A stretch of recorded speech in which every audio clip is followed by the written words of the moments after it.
بسم الله الرحمن الرحيم. النهاردة الفيديو التاني في التعرف على الإنسان اللي احنا عايزين نتعرف عليه ده. احنا عايزين نخش على التعرف ده بالآية وفي أنفسكم أفلا تبصرون. انت هنا عايز النفس بتتكلم دائما، فانت عايز اسم الله السميع معاك. أفلا تبصرون، انت عايز بقى تشوف جوه. مش أي حد على فكرة يقدر يتفرج على جوه ده، ومعظم الناس بتحاول تهرب من جوه لان جوه ده كون تاني.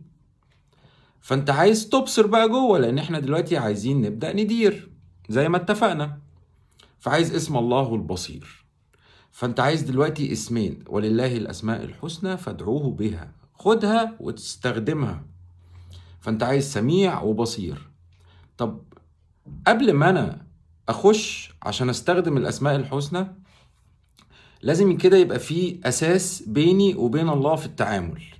بص ربنا بيقول لنا ايه في القرآن؟ ما لكم لا ترجون لله وقارا.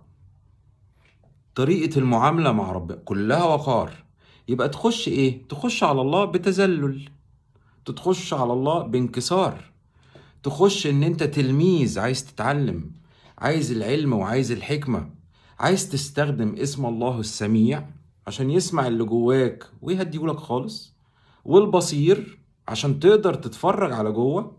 عايزين نتخلى عن العينين ونشغل البصيرة، لأن البصيرة دي في القلب، دي عين مختلفة خالص بقى، بتشوف حاجات تانية خالص.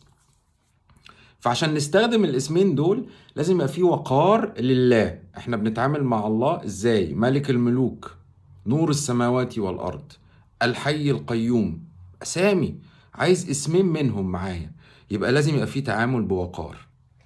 يبقى اي حاجة هتخش فيها اسم الله بيعامل معاملة مش كويس، زي اغاني مثلا ما تسمعهاش.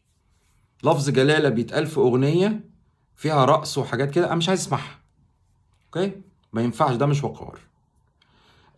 ما ينفعش الموبايل يبقى عليه رنة قرآن وتخش بيه الحمام لابس حاجة وداخل بيها الحمام فيها اسم الله. اوكي، ما ينفعش تبقى قاعد في قاعدة وفيها ناس في سنة استهزاء كده، ما ينفعش تقوم على طول. ما ينفع ليه؟ انا عندي اسمين عايزهم دلوقتي، فانا في وقار تعيش بيه بقى. اوكي، عشان ربنا يفتح عليك، يفتح عليك عشان تخش وتفهم وتعرف تطبق وتعدي من الامتحان. احنا عندنا حاجات كتير قوي، احنا عندنا عقل وقلب، وعندنا سمع وبصر وفؤاد، وعندنا دنيا فيها شيطان وفيها ناس، في حاجات كتير قوي، وفي ملايكة بتكتب. انت كون ماشي على الارض.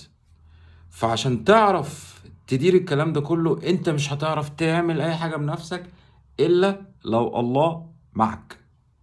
فاحنا عايزين الوقار. يبقى نخش دلوقتي نعمل بس ايه؟ نحط بلاتفورم كده، نحط قاعدة نمشي عليها، اللي هو ايه؟ ريسبكت، احترام. اوكي، وننفذه عشان نقدر نخش في المرحلة اللي بعديها ان شاء الله. وفي الفيديو الجاي هنبدأ بقى نخش نغطس جوه الانسان.